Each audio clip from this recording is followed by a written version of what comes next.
What's up, y'all? Uh, so yeah, I'm out of town. I'm kind of on a vacation in Houston, Texas. I figured since I'm not so busy, I'm on vacation. I want to do some type sessions. I'm gonna test this out and see how y'all like it because I used to do these, and it seemed like the people that watched it liked it. At the time, it did all right with views compared to the size of my channel.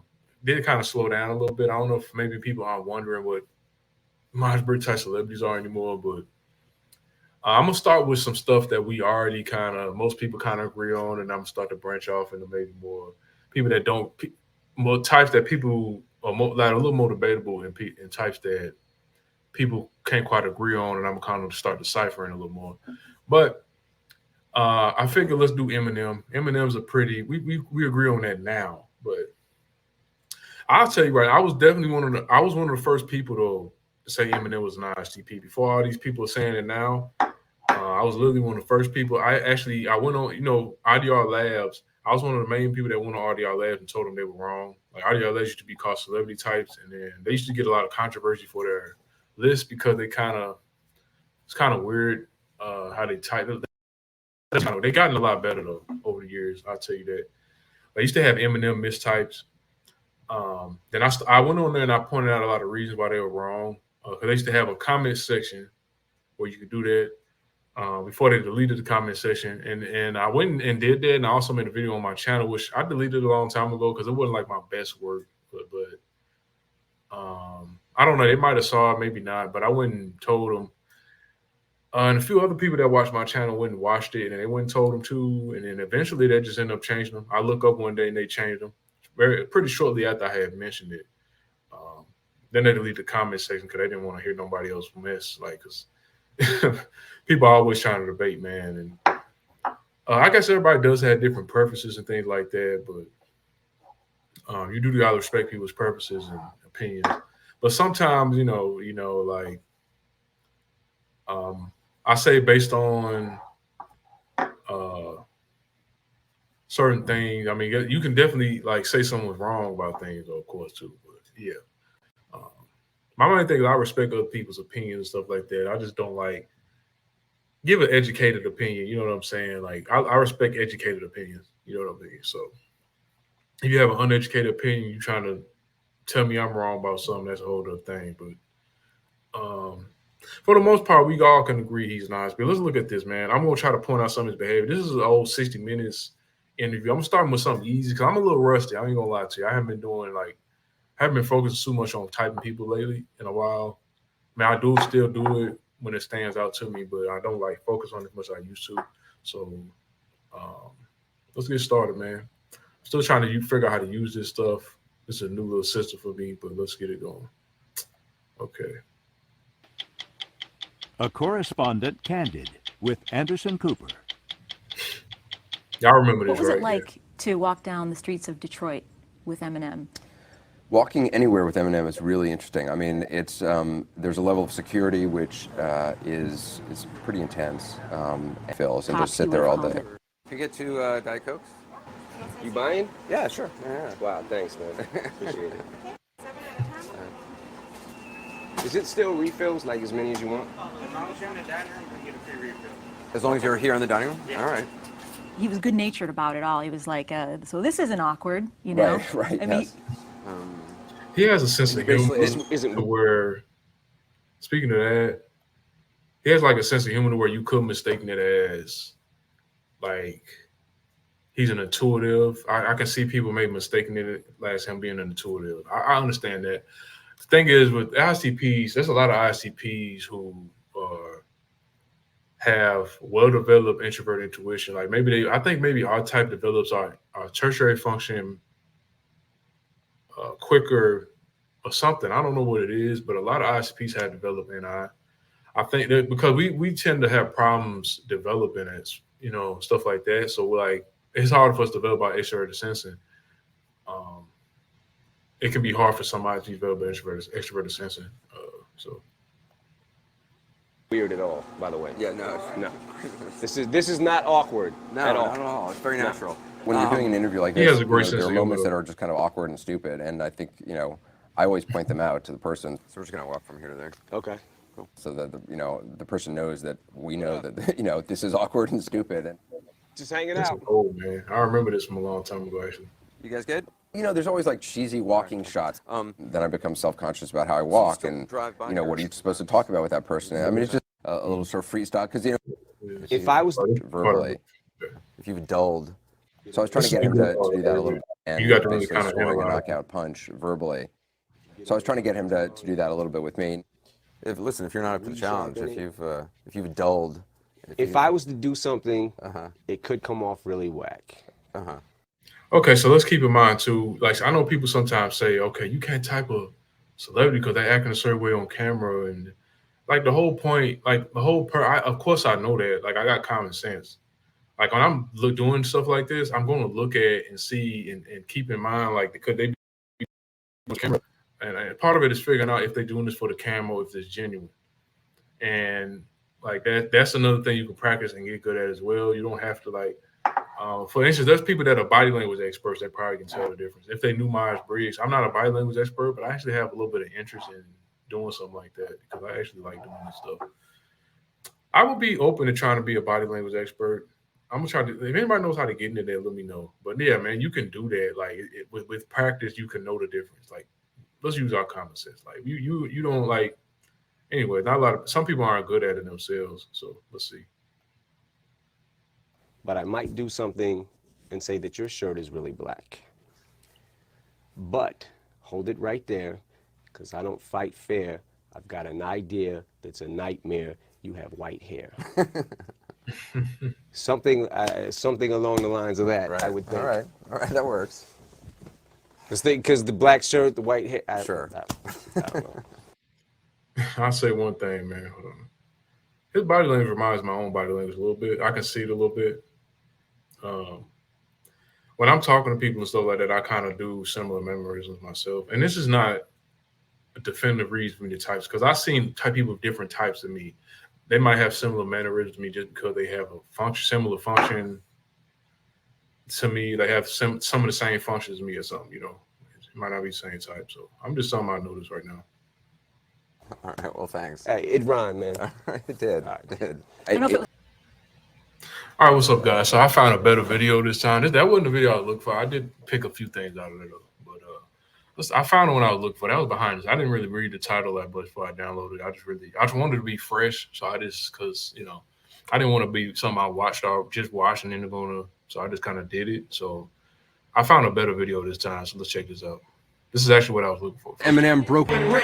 So I would start out slow. We talked to him about how he does it in his private recording studio. This is gonna say a lot about you bend the word. Yeah, it's just in the enunciation of it. Like people say that the word orange doesn't rhyme with anything. And that kind of pisses me off because I can think of a lot of things that rhyme with orange. What rhymes with orange? So you see, like, okay, the main thing that this points out is he's looking at, when he's thinking about what rhymes, he's thinking about how it sounds more so than like technicalities. Like I've heard people try to say he's an intuitive, but I say that if he wasn't intuitive, I would say only other type he could possibly have been could be the INTP for the most part, or ENCP or something. But INTP doesn't look at it like that. I don't think INTP would look at it like that. They look at more like, they will look at more of the technicalities of it, the concept of it. He's looking at it how it sounds. You know what I'm saying? People oversimplify sensing a lot, but this is very intelligent the way he does this. He looks at how it actually sounds. Like he's not thinking it. Like he understands like the breakdown of the word, but when it comes to the rapping, it's more about how it sounds.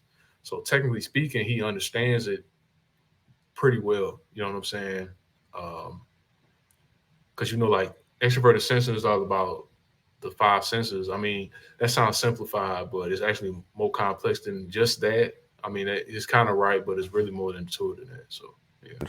If you're taking the word at face value and you just say orange, nothing is going to rhyme with it exactly. If you enunciate it and you make it like more than one syllable, orange, you could say like, I put my orange 4-inch door hinge in storage and ate porridge with George.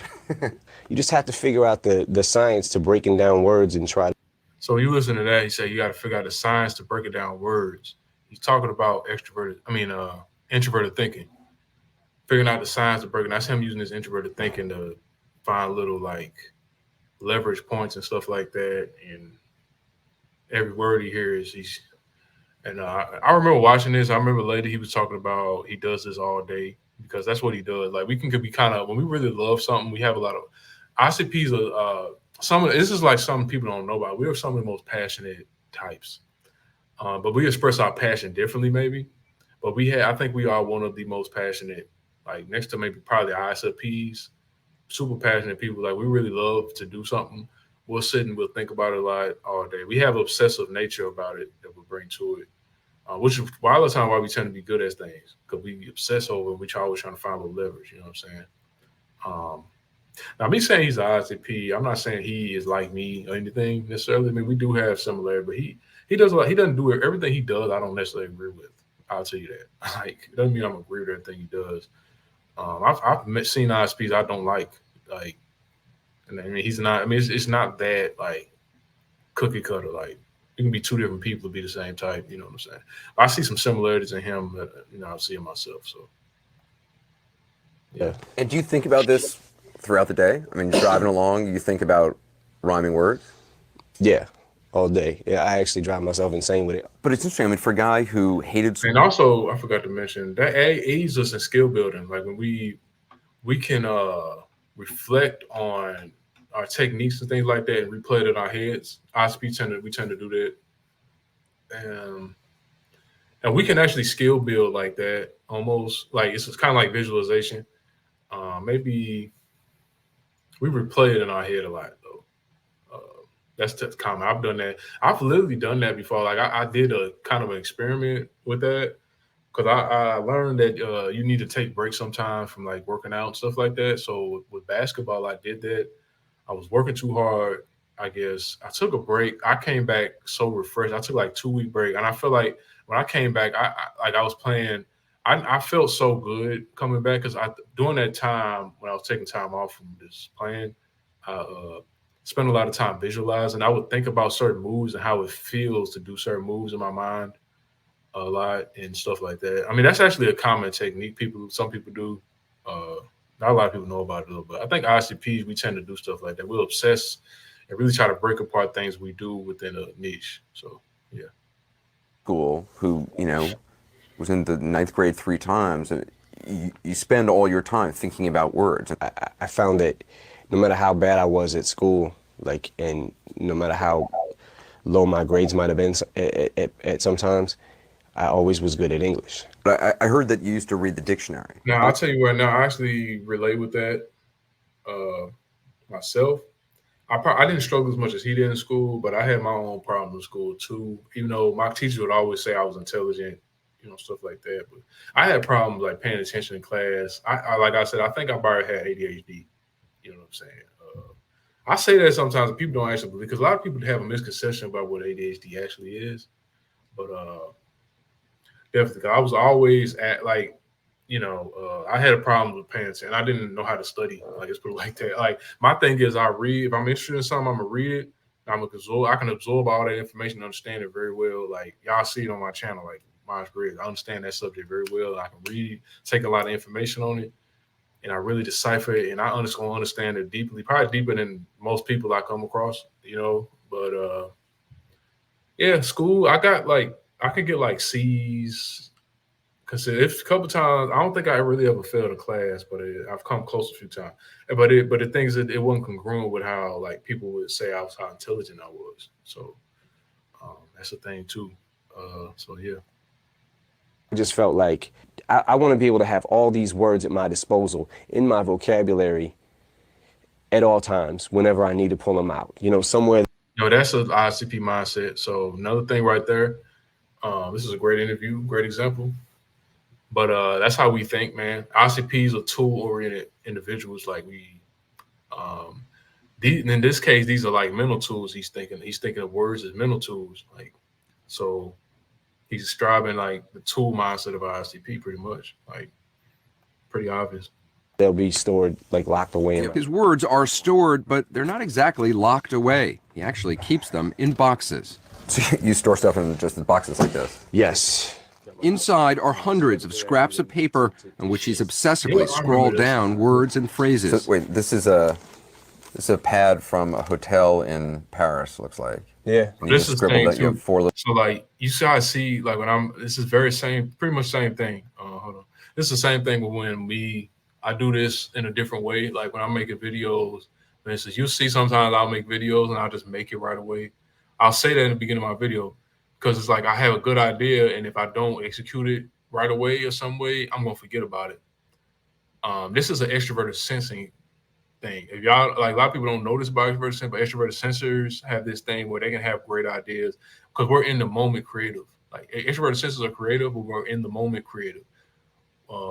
That means that we have great ideas, but we have to execute them right away, or we don't want to forget about them. Intuitives are more idea-oriented people. So when they have good ideas, they spend a lot of time focusing on those ideas as they go through life, and they're not so much focused on sensing, in external environment. They're not focused on the external environment. They're not, if you want to talk about extroverted sensing, they're not focused on that external environment and body awareness, because it's like our brain capacity only has space for one of the two. When it comes, according to Myers-Briggs, our brain capacity only has space for one or the other. So that's how, like, that makes most sense to y'all. Like with extroverted sensors, we're creative, but we're creative in the moment. So when we start doing something, we kind of come up with brilliant ideas. So that's why he writes notes. I understand that very well because I do that myself. Depending on what I'm into or what I'm doing, I always do that. So in some way. Little word, just scribble that. How do you even read this? This is tiny. I know what it says, I guess. I don't know that I might use that. And that's another thing. Actually. Like that's also with ISTPs, we tend to look like our spaces look disorganized, but we remember where everything is. Like we can appear disorganized, but the thing is, we put something somewhere, we remember that's right there, that's right there. But it's like all over the place. That's kind of like a representation of our minds a little bit. Like our minds are like kind of like that reflection of our minds. So if that makes sense. So that's pretty much how it is for us. So, that's a common ICP thing. Sometimes it's not always like when you spot and type, it's not always about like, oh, he's using this function, that function. Sometimes it's just stuff like this helps with typing people. Like sometimes it's just stuff that a certain type tends to just do. You don't always have to pinpoint it to a function. You can, but like you can do that and then you'll start confusing yourself sometimes, like, or you'll just be overthinking it. Like sometimes you just gotta look and be like, okay, it's that simple sometimes. Other times it's not that simple, but They're not lyrics, really. They're just ideas that he collects. He calls it stacking ammo. Stacking ammo. It's just that's like an introverted I thing. That's a very introverted thing sort of trait. Sorry if I keep on stuff. Stacking ammo. Like I'm just literally picking out so many things. Yeah, so. I've done letters from crazy people, and they kind of look like this. Yeah? Sometimes, yeah. Either all in capital letters or sort of scrawled in paper. Oh. Is that it? I guess you just stop right there. I mean, that was still good. We can stop it right there. I think I could go find some more Eminem stuff and do more if you guys like this. But make sure I subscribe. Let me know some more people to do. I'm trying to think of more ideas on people to do that y'all actually want to hear. I might do like Andrew Tate. I know what Andrew Tate's type is, pretty obvious, but I'm trying to find I have to find a good one for him because the stage of life he's in, he's developed his lower functions. I can tell because the way you develop your lower functions is to go through shit. Excuse my language. To go through things, that's how you actually develop your lower function. And he's going through things that cause him to develop his lower functions right now. So that can make it tricky. So, but anyways, that's all I got for y'all. Thanks.